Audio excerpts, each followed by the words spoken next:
ng divers ang nakilala ng UNTV The Dive Team sa isang dive caravan sa Cebu. Nakakabilib ang grupong ito dahil kahit tapos na ang International Coastal Cleanup Day, nililibot pa rin nila ang iba't ibang dive destinations sa Cebu para mag-underwater cleanup dive.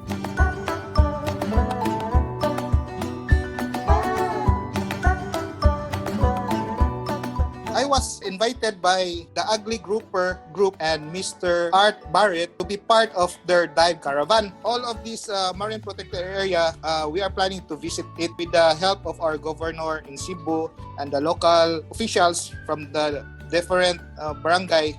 So they are helping us also. We're so happy that our group are being selected as one of the group to dive with other agency like the CCAF, the Ugly Grouper, the Trek and Dive. So we're happy that we are invited by the local government.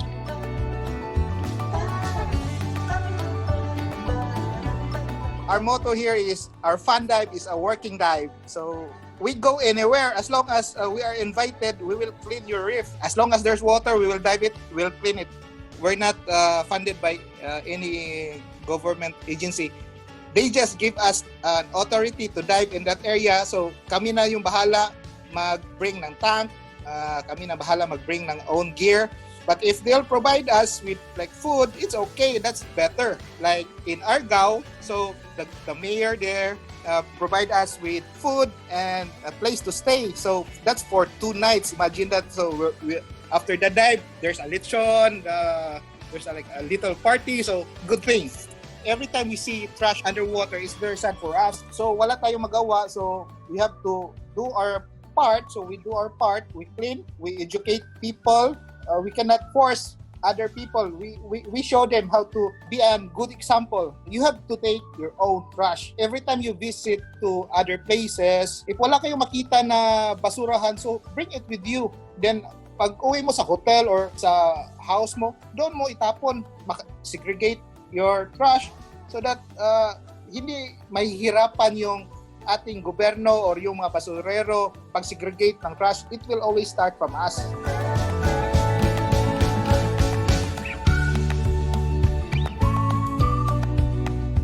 This dive caravan for coastal cleanup invited a lot of participants, particularly different groups of divers. No, started first week of September.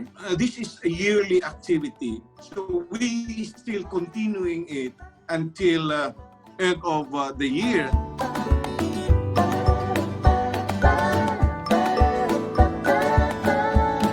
We have in our group some marine biologists. They will share and they will incapacitate the fisher folks and the Bantay Dagat officials, together with an NGO, which is part also of our group, the Coastal Conservation Education Foundation, Inc. So they have also some programs with regards to the enhancement and rehabilitation of the existing MPA, or the Marine Protected Area, the Fish Sanctuary, in that particular municipality.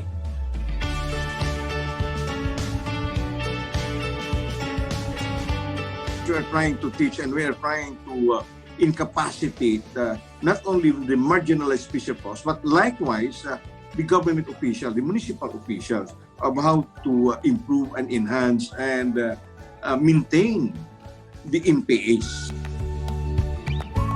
For more amazing underwater videos, just subscribe to our YouTube channel and don't forget to hit the notification bell.